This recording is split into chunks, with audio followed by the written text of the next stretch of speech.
namanya disuruh kan? Oh, disuruh. Cepat ditetapkan, cepat itu. Dan ingin sekali lagi dihukum seberat-beratnya. Tidak ada toleransi karena telah memberikan sesuatu yang menyulitkan terhadap penyidik dan dia tidak mau secepat itu menyerahkan diri dan tidak mau bertanggung jawab. Semoga sekali lagi dihukum seberat-beratnya, dihukum seberat-beratnya. Tidak ada toleransi, kalau bisa dihukum mati, dihukum mati itu. Gak ada kata-kata, adanya bukti nyata. Saya bersumpah demi Allah Rasulullah, saya tidak tahu menau, saya tidak tahu perencanaan, saya tidak tahu, saya tidak terlibat sama sekali. Sumpah demi Allah Rasulullah. Dari hukuman yang setimpal harus dihukum mati demi Allah Rasulullah, harus dihukum mati. Allah Akbar. Halo semua, selamat datang di Queen Sas Channel bersama saya Sasena tentunya. Apa kabar? Semoga kabar kita semua senantiasa selalu dalam keadaan baik dan selalu dalam keadaan sehat walafiat ya. Oke, masih seputar segmen analisa tentang kasus Subang, di mana kasus ini terjadi di tanggal 18 Agustus tahun 2021 silam. Hingga saat ini kasus ini belum juga dapat diungkap oleh Polda Jabar. Kira-kira ada apa? Mengingat begitu banyak saksi yang diperiksa, ratusan barang bukti yang diperiksa, juga TKP. Tapi toh nyatanya sampai saat ini Polda Jabar belum juga bisa mengungkap. Nah, mari kita bahas bersama. Sebelum lanjut, alangkah baiknya ya buat teman-teman yang baru bergabung, silahkan di subscribe and like. Oke, kalau sudah saya ucapkan banyak-banyak terima kasih. Nah gini ya, kali ini kita akan membahas saksi-saksi dalam kejadian ini. Kenapa begitu banyak saksi penting, saksi kunci, saksi krusial, tapi Polda Jabar belum juga dapat mengungkap kasus ini. Ini sumber berita dari berbagai channel dan juga media ya. Ada dua orang misterius yang mencurigakan. Ini keluar dari gang samping sekolah depan TKP. Ini di tanggal 17 ya, di jam 18 sore. Terus dilanjut lagi ada saksi Deden, di mana di sana dia pukul 19.30 masih sempat mampir ke rumah kedua korban, ketemu dengan kedua korban dan juga Pak Yosep. Terus kita lanjut kembali di jam 10.40-an. Pacar Amel yaitu Diki masih sempat mengontak lewat WA, menanyakan keadaannya, sedang apa, sedang main game. Nah, di sini mungkin banyak hal-hal yang diketahui Diki.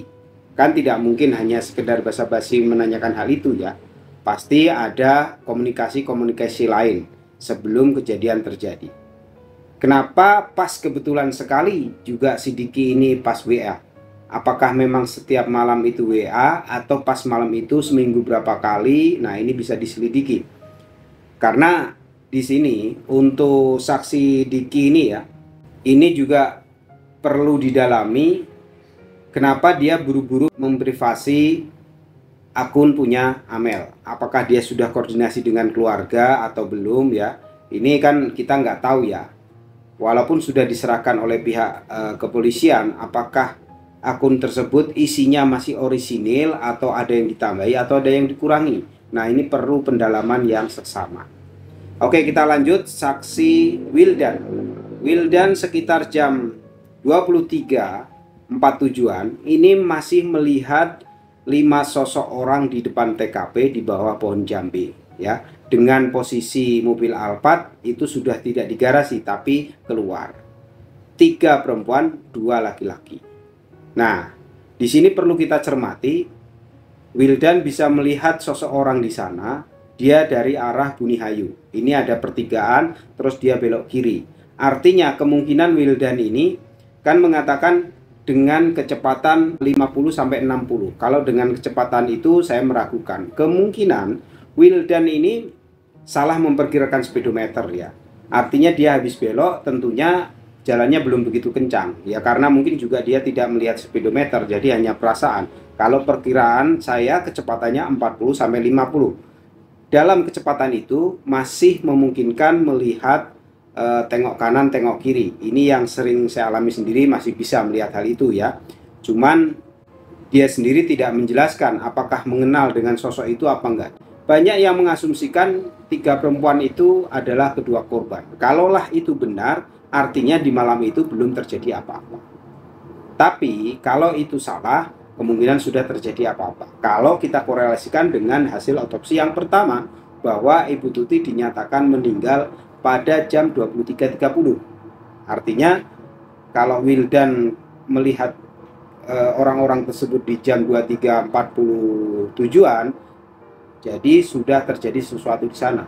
Tapi jam kematian ini dikoreksi oleh Dr. Sumihastri yang mengatakan bahwa kematian Ibu Tuti diperkirakan antara jam 12 sampai jam 1. Ya.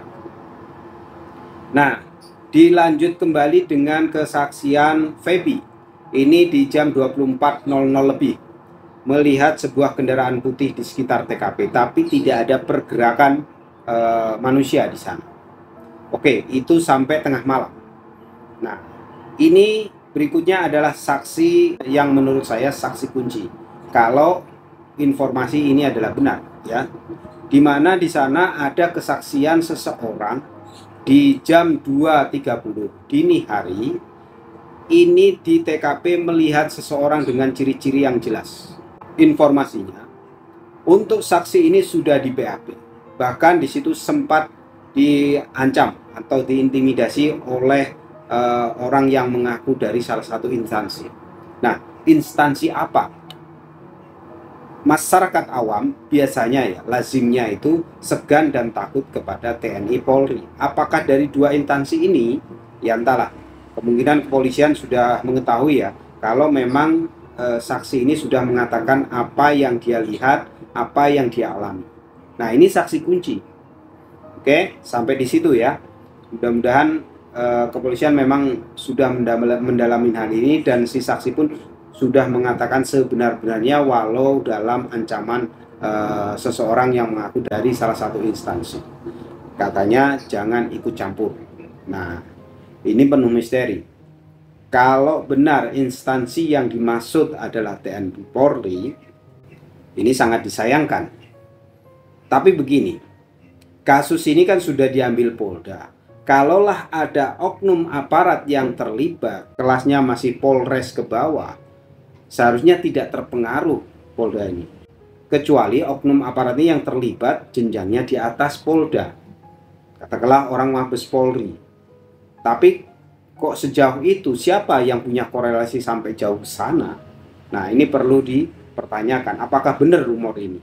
Jadi salah satunya kasus ini susah diungkap karena ada oknum pejabat aparat yang bermain di sini, berkaitan dengan efek domino.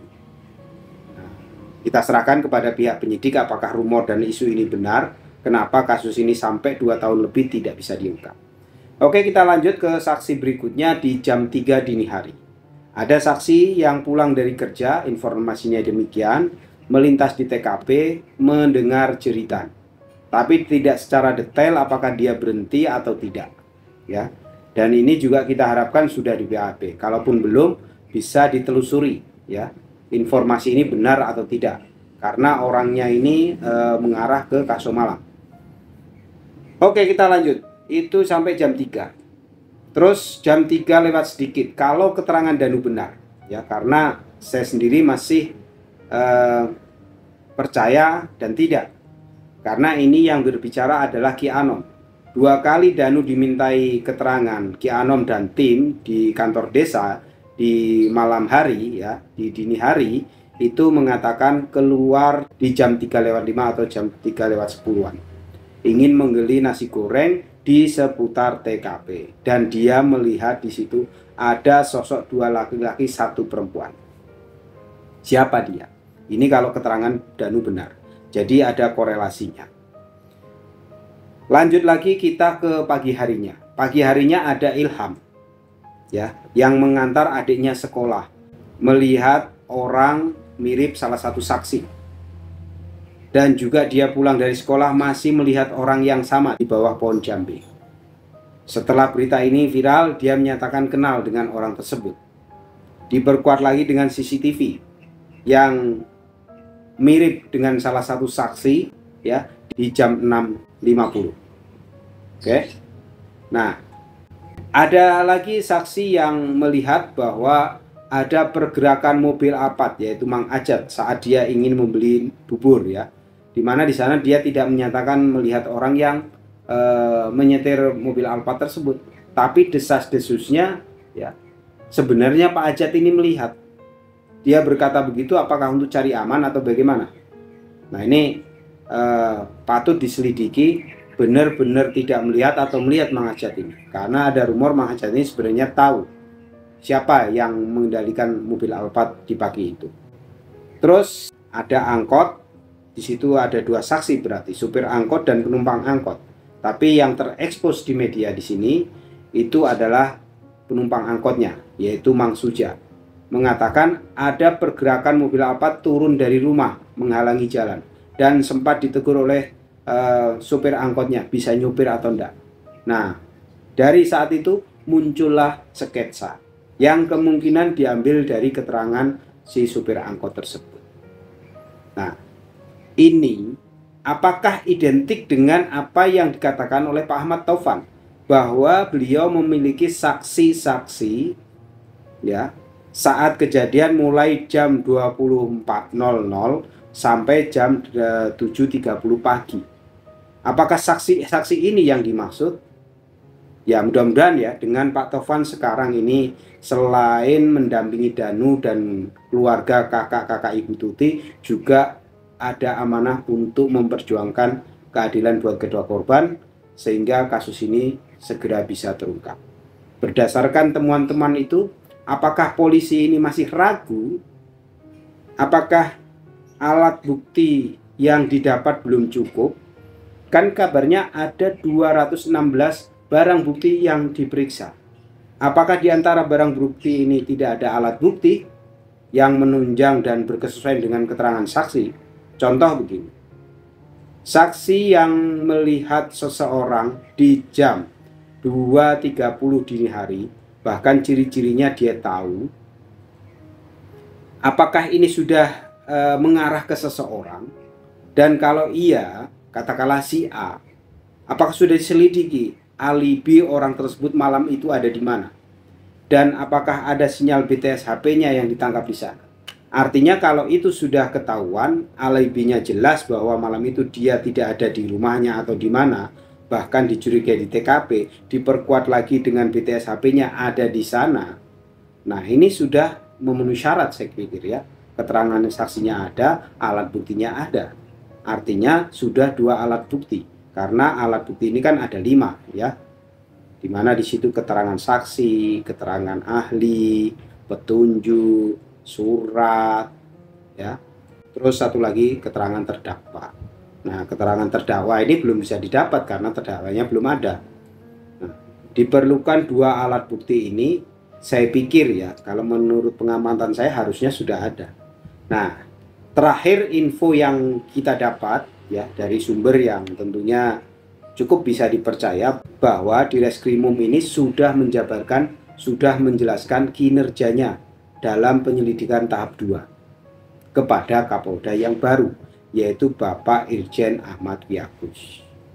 Tinggal kita tunggu ketegasan dari Bapak Ahmad Wiyagus ini, apakah sudah dirasa cukup bukti-bukti yang didapat atau belum, atau masih memerlukan keterangan-keterangan saksi. Patut kita menantikan di minggu depan. Kita berharap sih sudah ada konversi pers ya, yang menyatakan di situ sudah ada tersangkanya dan lain sebagainya. Syukur-syukur sudah ada penjemputan siapapun pelaku dan orang-orang yang terlibat. Oke, itu dari saya. Kalau kalian ada pendapat silahkan cantumkan di kolom komentar ya. Karena ini sudah 2 tahun lebih, sudah saatnya Polda Jabar ini menuntaskan kasus ini. Di mana ini sudah ganti 3 Kapolda ya. Kalau ada oknum-oknum terlibat, oknum-oknum aparat terlibat, bahkan mungkin sampai jenjang di Mabes Polri, sekarang Kapolda yang lama Bapak Domiri dan juga Bapak Suntana ini ada di Mabes Polri. Setidaknya bisa menindaklanjuti hal itu kalau memang ada oknum ada di sana. Ya. Ada suatu ketika salah satu saksi ini pernah mengunjungi Mabes Polri, tapi dalam hal itu diterangkan bukan berkaitan dengan kasus, melainkan berkaitan jual beli tanah. Benarkah itu atau sebatas itu? Ini perlu diselidiki juga. Jangan-jangan ya, kalau memang ada obstruction of justice di sini yang melibatkan aparat-aparat yang menangani TKP saat itu hingga jenjang yang lebih tinggi, memang sudah selayaknya diperiksa kembali orang-orang yang menangani TKP saat itu, menangani kasus tersebut. Jangan-jangan data yang dipersembahkan kepada Polda ini ada kekeliruan, ada pengurangan, ada penambahan sehingga mengabulkan penyelidikan. Kita doakan, kita support selalu Kepolisian Jabar untuk bisa mengungkap kasus ini, terutama di bawah pimpinan Pak Ahmad Yakus ini. Oke, jumpa lagi di video-video berikutnya. Kurang lebihnya saya mohon maaf. See you next time. Bye-bye.